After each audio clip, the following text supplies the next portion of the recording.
حرمت عليكم أمهاتكم وبناتكم وأخواتكم وعماتكم وخالاتكم وبنات الأخ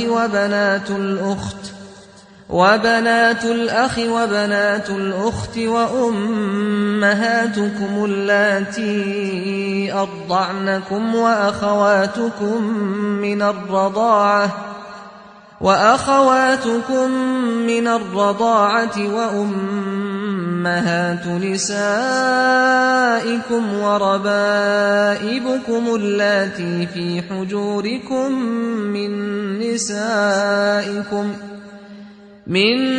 نسائكم اللاتي دخلتم بهن،